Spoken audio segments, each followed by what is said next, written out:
Olá, bem-vindos a esta análise aprofundada.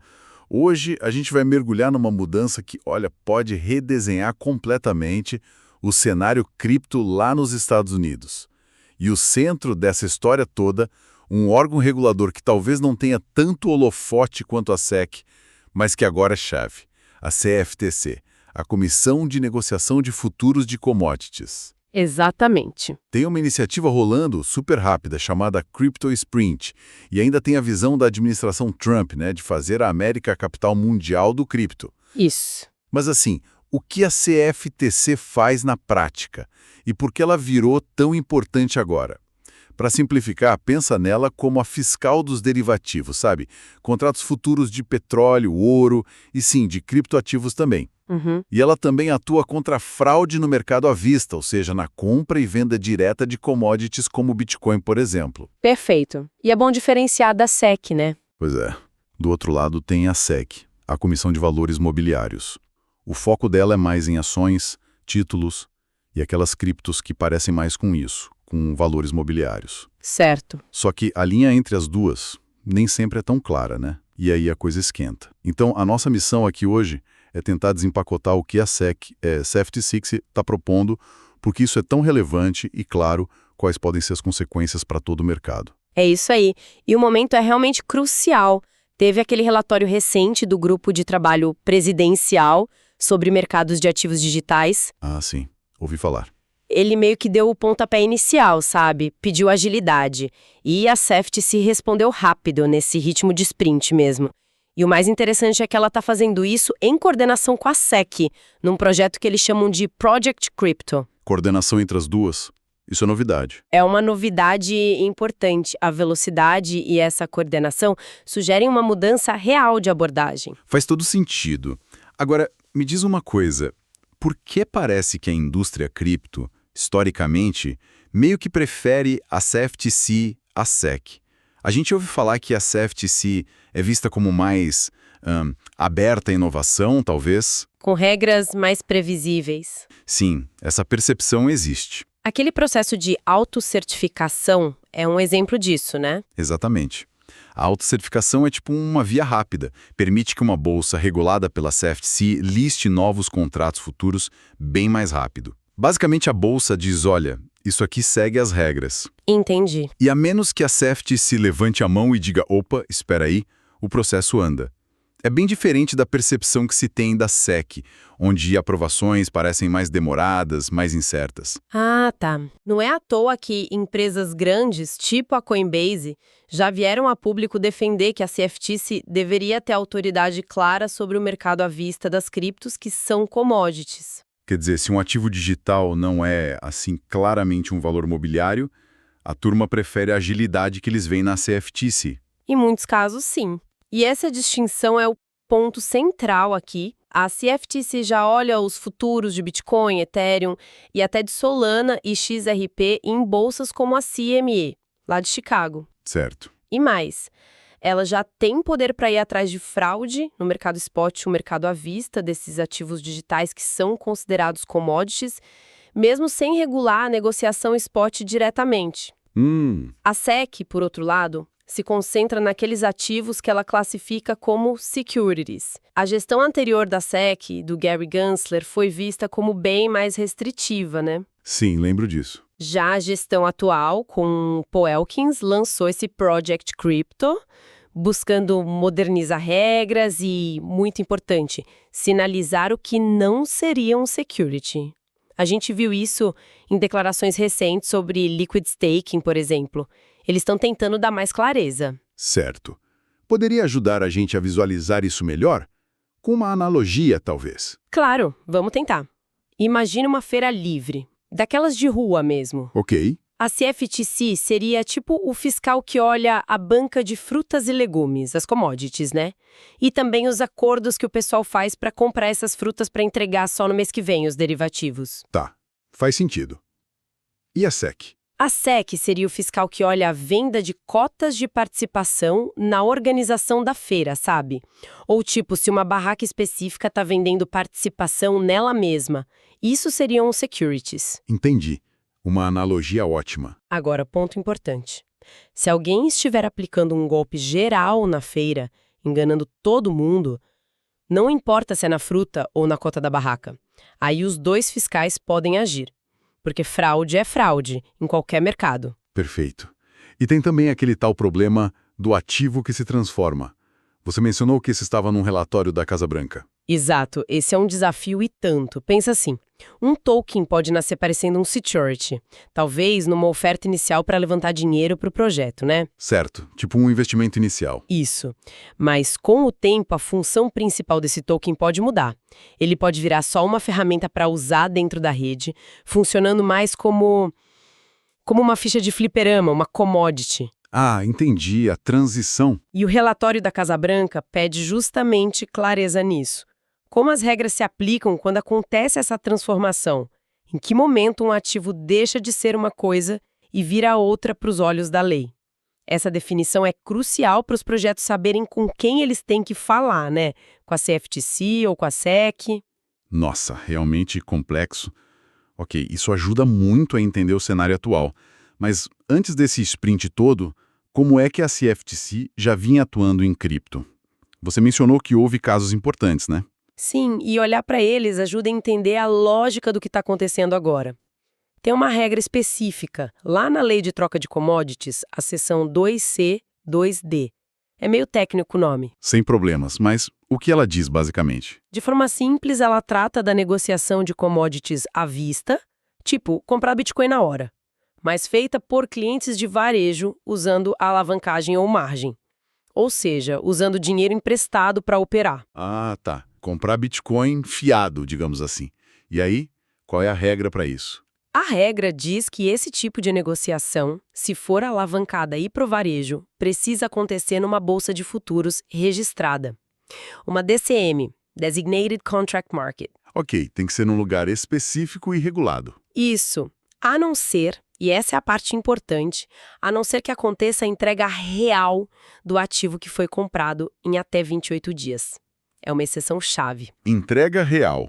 E a CFTC já usou essa regra contra empresas de cripto, então? Já, sim. Teve o caso da Kraken em 2021. Eles foram multados. A acusação foi justamente essa: oferecer negociação com margem para o varejo sem ser uma DCM e, o ponto crucial, sem cumprir a tal exceção da entrega real. E por que não cumpria? Segundo a CFTC, a Kraken mantinha um certo controle sobre os ativos dos clientes, mesmo depois da compra. Isso impedia que o cliente tivesse a posse e o controle plenos a tal entrega real. Entendi. Aí em 2022, teve outro caso, o B0X ou KIDAO. Era um protocolo DeFi de finanças descentralizadas. E foi penalizado pela mesma razão: facilitar transações de varejo alavancadas fora de uma bolsa registrada. Então, o X da questão era essa tal entrega real. O que isso significa exatamente? Ter a chave privada da carteira não era suficiente? Não necessariamente só isso. A CFTC soltou um guia em 2020 explicando melhor. Para essa exceção da entrega real valer, o cliente precisa ter o que eles chamam de posse e controle significativos do ativo. Posse e controle significativos. Significa que o cliente tem que poder tirar o ativo da plataforma, mover para onde quiser, sem nenhuma trava ou ônus por parte de quem vendeu, e isso dentro dos 28 dias. Se a plataforma, mesmo que o cliente tenha a chave, ainda retém algum tipo de controle que impeça essa movimentação livre total, aí a exceção não vale. O que importa é o controle efetivo e sem restrições na mão do comprador. Captou. Então, a mensagem que fica é: antes, a CFTC dizia, olha, não pode fazer isso aqui fora de uma bolsa registrada. E agora, com o CryptoSprint, eles estão tentando criar o caminho para fazer isso dentro dessas bolsas reguladas. É essa mudança de chave. Perfeitamente. Ao invés de só multar quem opera fora do sistema, eles estão buscando criar a via legal, regulamentada, para que essas atividades, negociação spot, talvez até com margem para o varejo, possam acontecer de forma correta dentro das DCMs. É uma mudança de foco, né? De só bloquear para tentar construir os canais adequados. Isso me leva a uma pergunta importante. Talvez seja uma daquelas lacunas de conhecimento que a gente busca identificar. Como é que a CFTC vai, na prática, checar se esse controle significativo do cliente realmente existe? Pensando nos vários tipos de carteira, serviços de custódia, especialmente para as negociações que ainda acontecem fora das DCMs, usando essa exceção da entrega real, os detalhes dessa fiscalização parecem ser o pulo do gato, não? É uma excelente pergunta e, de fato, é uma área que ainda precisa de mais clareza por parte do regulador, sim. Definir e, principalmente, fiscalizar o que é controle significativo num ambiente tão diverso tecnologicamente como o de cripto é um desafio e tanto. Ainda não está totalmente claro como isso será feito em todos os cenários. Ok, então chegamos no agora. O que exatamente faz parte desse Crypto Sprint? Qual foi a primeira grande cartada deles? Olha, a primeira ação que causou bastante impacto foi anunciada ali em 4 de agosto de 2025. A CFTC propôs permitir que as bolsas de futuros que já são registradas, as DCMs, possam listar também contratos de criptoativos à vista, o mercado spot. Opa, isso é grande mesmo. Então, a mesma bolsa que hoje negocia o futuro do Bitcoin poderia passar a negociar o Bitcoin direto, para entrega na hora.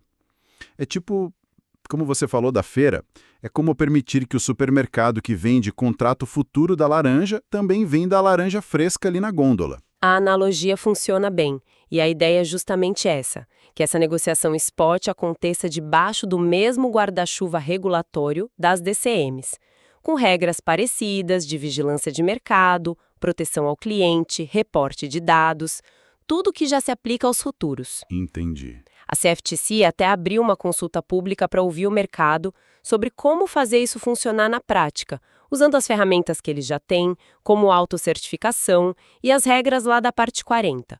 O prazo para mandar comentários foi até estendido, o que mostra que eles querem mesmo ouvir. E tudo isso, como a gente já falou, em sintonia com o Project Crypto lá da SEC. E por que essa iniciativa específica de trazer o spot para as DCMs é tão importante nesse momento? Porque ela atende diretamente uma recomendação central do grupo de trabalho da Casa Branca, que era: usem as autoridades que vocês já têm para habilitar a negociação federal de ativos digitais agora, imediatamente, sem precisar esperar anos por novas leis do Congresso. É uma demonstração de pragmatismo, sabe? Usar o que tem na mão para destravar o mercado. Entendi. Mas o sprint se resume a isso? Permitir o spot nas DCMs? Ou tem mais coisa? Não, tem mais. A CFTC também fez uma limpeza, retirou alguns guias antigos que podiam ser vistos como obstáculos. Um deles era sobre riscos na compensação de ativos digitais, outro sobre como listar derivativos de moedas virtuais. Ah, tiraram coisas que talvez atrapalhassem. Exato. E, além disso, eles estão ativamente discutindo e buscando feedback sobre outros temas quentes. Por exemplo, como adaptar as regras para a negociação que acontece 24 horas por dia, 7 dias por semana, que é a cara do mercado cripto, né? Sim, não para nunca. E também sobre derivativos perpétuos, que, aliás, já até começaram a ser negociados em algumas DCMs desde abril. E desde 21 de agosto, a presidente interina, a Caroline Pham, que está liderando muito desse movimento, começou a conversar com o mercado sobre todas as outras recomendações do relatório da Casa Branca que tocam a CFTC. É um esforço bem amplo mesmo. Nossa, parece uma verdadeira força-tarefa regulatória montada. Daria para usar outra analogia para a gente visualizar essa correria toda? Olha, podemos pensar nesse Crypto Sprint como engenheiros construindo um novo trilho de trem. Esse trilho é a regulação para o Crypto Spot. E eles estão construindo esse trilho novo bem ao lado de um trilho que já existe e funciona bem, que é o dos derivativos. Ok, um trilho ao lado do outro. Isso. E eles estão usando os mesmos materiais de construção, as mesmas regras de segurança da estação, a mesma central de controle que seria a CFTC, para garantir que os trens, que são as transações, possam correr nos dois trilhos de forma segura, eficiente, conectando as diferentes cidades, que são os mercados. A ideia é integrar o novo num sistema que já existe, de um jeito robusto. Ótima imagem, ajuda a visualizar. Então, vamos para as consequências práticas. Com esses novos trilhos sendo construídos, quem são os primeiros a ganhar passagem nesse trem? Bem, os primeiros beneficiários mais óbvios parecem ser aqueles ativos digitais que já têm futuros negociados e regulados pela CFTC. Bitcoin e Ethereum são os nomes que vêm à mente na hora, né? Sim, os maiores. Mas Solana e XRP também foram mencionados como tendo produtos futuros lá na CME. Então, para esses ativos, conseguir a listagem para negociação spot nessas mesmas plataformas reguladas seria um caminho mais natural, mais rápido. E as próprias bolsas. As DCMs tipo CME, Cboe, elas ganham com isso. Com certeza. Elas têm muito a ganhar. Podem atrair mais volume de negociação, mais liquidez e consolidar a posição delas como centros importantes para o mercado cripto nos Estados Unidos. Não só para derivativos, mas agora para o mercado à vista também. E os investidores institucionais? Aqueles fundos grandes, etc. Esses ganham muito também. Terão um ambiente mais familiar para eles, né? Regulado, auditável, para negociar cripto spot. Isso pode destravar muito capital que hoje talvez esteja na lateral, esperando mais clareza para entrar no setor. E no caso das altcoins, que têm menos liquidez hoje, como você mencionou, Solana, XRP, qual seria o impacto para elas? Olha, a entrada no mercado spot regulado nos Estados Unidos poderia ter um impacto no preço proporcionalmente maior para elas, justamente porque elas partem de uma base de liquidez menor nessas plataformas reguladas hoje. Entendi, o mesmo volume de dinheiro novo teria um efeito maior. Exatamente. Se o sentimento do mercado estiver positivo, a nova demanda vinda de institucionais poderia ser sentida de forma mais forte no preço desses ativos. Além disso, a gente pode esperar um aumento das chamadas basis trades. Basis trades. Explica isso de um jeito simples pra gente. O que é isso? Pensa assim, quando um trader percebe uma pequena diferença de preço entre comprar Bitcoin hoje no mercado spot e vender um contrato para entregar Bitcoin daqui a um mês no mercado futuro. Há uma diferença entre o preço de agora e o preço futuro. Isso. E eles fazem essa operação comprar o spot e vender o futuro ao mesmo tempo para lucrar com essa diferença mínima, quase sem risco. Isso faz o volume de negociação e o tal interesse aberto nos futuros aumentar bastante nas estatísticas. Então infla os números, mas não é gente nova apostando na alta. Exatamente. É bom ter isso em mente. Não significa necessariamente uma nova onda de otimismo ou demanda líquida pelo ativo. É mais uma atividade de arbitragem, sabe? Como um ajuste fino nos preços entre diferentes vencimentos ou mercados do mesmo produto. Ajuda a manter os preços alinhados. Entendido. Bom saber dessa nuance. Agora, e quem pode sentir um impacto, digamos, menos positivo dessa mudança? Plataformas que operam fora dos Estados Unidos, por exemplo, ou as bolsas descentralizadas, as DEX? Sim, é possível. Essas plataformas podem enfrentar uma concorrência maior se surgirem nos Estados Unidos alternativas reguladas que passam uma sensação de segurança maior e com boa liquidez.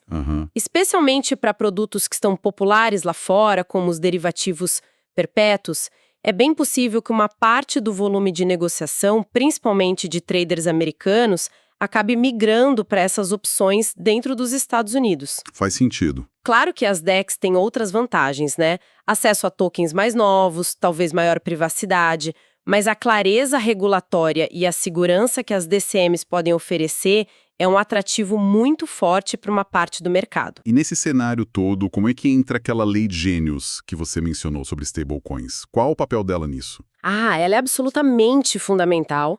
Foi sancionada em julho de 2025 e ela cria o primeiro marco regulatório federal lá nos Estados Unidos só para stablecoins de pagamento, aquelas lastreadas em dólar. A base do sistema, né? Exatamente. Ela exige que essas moedas tenham reservas de 100% em ativos super líquidos, tipo dólares mesmo, ou títulos do Tesouro Americano de curto prazo. Exige transparência total, regras para marketing, define quem pode emitir essas moedas, bancos, entidades não bancárias licenciadas e como que emissores de fora podem operar nos Estados Unidos. Tem algum ponto polêmico nela? Um ponto importante é que ela proíbe que os emissores paguem juros diretamente para os detentores das stablecoins. Mas, na prática, o grande papel da Lei Gênios é fornecer os trilhos do dólar estáveis e regulados. Sem um dólar digital confiável e dentro das regras, todo esse ecossistema cripto que a CFTC e a SEC estão tentando organizar fica meio capenga, sabe? É a infraestrutura básica. Entendi. É a base para tudo funcionar. E você também falou de outras áreas que a CFTC está mexendo. Aqueles mercados de previsão, os event contracts. Como isso se encaixa aqui? É outra frente interessante que mostra como a CFTC está expandindo sua atuação em ativos digitais de forma mais ampla. Teve uma decisão judicial importante no caso da Cauchy contra a CFTC sobre contratos baseados em resultados de eleições. Lembro disso, foi comentado. Seu próximo James Bond, coisas assim. Mas, peraí, isso não bate de frente com as leis de apostas de cada estado? Exatamente aí que mora a tensão. Reguladores de jogos de azar, tipo de Nevada, Nova Jersey, questionaram essa expansão. Só que a Cauchy argumenta, e tem ganhado em algumas instâncias, que a lei que rege a CFTC, a Lei de Troca de Commodities, tem preemissão federal, ou seja, ela se sobrepõe às leis estaduais nesse caso específico. Uau, então a CFTC estaria criando um mercado federal de investimento em eventos. A implicação é essa: pode estar surgindo um mercado regulado pela CFTC em nível federal para investir nesses eventos, que funciona meio que em paralelo, ou talvez até se sobrepondo às leis estaduais que tratam isso como apostas. Olha só que interessante. Isso nos leva direto para outra questão em aberto. Talvez nossa segunda lacuna de conhecimento aqui. Como é que essa briga entre a regulação federal desses event contracts pela CFTC e as leis estaduais de jogos vai se resolver no fim das contas? Porque tem muito interesse financeiro dos estados e também de grupos tribais no mercado de apostas tradicional, né? Sem dúvida nenhuma. É uma área de conflito potencial bem clara que vai precisar de muitas definições legais e políticas nos próximos anos. Se vai haver uma coexistência, se uma regulação vai prevalecer sobre a outra, isso ainda está totalmente em aberto. É algo para a gente ficar de olho. Com certeza. E voltando para o foco principal, o Crypto Sprint da CFTC para Spot. Uma terceira dúvida que fica martelando. Beleza, Bitcoin e Ethereum parecem ser os casos mais claros de commodities para a CFTC. Mas e os outros tokens? Quais vão ser considerados commodities claras o suficiente para serem listados rapidamente para negociação spot nas DCMs? Ótima pergunta. E, mais importante ainda, como é que a CFTC e a SEC vão trabalhar juntas para decidir o que fazer com aqueles tokens que ficam ali na zona cinzenta, sabe? Nem claramente commodity, nem claramente security. Essa coordenação entre elas não parece ser o ponto mais delicado de todo esse processo? Concordo 100%. Essa talvez seja a questão crucial. Dê clareza sobre qual ativo se encaixa em qual caixinha regulatória e, principalmente, como os dois órgãos vão lidar de forma coordenada com os casos mais ambíguos. Esse é, talvez, o maior desafio e a maior necessidade para o mercado conseguir avançar de forma organizada. A colaboração real e eficaz entre a CFTC e a SEC vai ser absolutamente essencial para o sucesso dessa nova fase que eles estão propondo. Uau, é muita coisa acontecendo ao mesmo tempo. Então, só para a gente amarrar tudo, a CFTC está com o pé no acelerador no Crypto Sprint. A ideia é criar um ambiente regulado para negociação à vista de criptocommodities nos Estados Unidos, usando as bolsas de futuros que já existem. Isso. Isso está alinhado com a nova lei Genius, que organiza as stablecoins, dando a base de dólar digital para a coisa funcionar. E, muito importante, está sendo feito em coordenação com a SEC. Exatamente. E a velocidade impressiona, né? Estão coletando comentários, retirando guias antigos, propondo coisas novas. As primeiras listagens de cripto spot nas DCMs podem mesmo acontecer já nos próximos meses. A gente está vendo uma mudança de abordagem, de regras caso a caso, para um quadro mais geral, mais padronizado para as bolsas reguladas. É isso mesmo, é uma potencial mudança de paradigma, de verdade. Se for bem executado, pode trazer mais padronização, uma vigilância de mercado melhor e, o ponto-chave, mais confiança. Confiança para a entrada de investidores institucionais de forma mais séria, em maior escala, no mercado cripto americano. Certo. E isso nos deixa com aquela reflexão final, né? Talvez um pouco provocativa. Se a CFTC conseguir mesmo integrar a negociação spot na estrutura dela de derivativos, e se a SEC continuar clareando as regras para os tokens que não são securities e para a custódia, Será que a gente estaria vendo o começo de uma era de ouro criptorregulamentada lá nos Estados Unidos, como a administração parece querer? Interessante. E mais, será que esse modelo americano poderia acabar inspirando outros países, ajudando a diminuir essa bagunça regulatória global que a gente vê hoje? Ou será que, pelo contrário, essa abordagem mais focada nos Estados Unidos poderia acabar criando novas barreiras, novas complexidades para um mercado que, na sua essência, é global? Fica aí a pergunta para quem nos ouve pensar a respeito. Com certeza fica. Um cenário em plena ebulição. Olha, muito obrigado pela atenção de todos nesta análise. A dica é: vale muito a pena acompanhar de perto as notícias da CFTC e da SEC nos próximos meses, porque a paisagem cripto nos Estados Unidos está sendo literalmente redesenhada diante dos nossos olhos.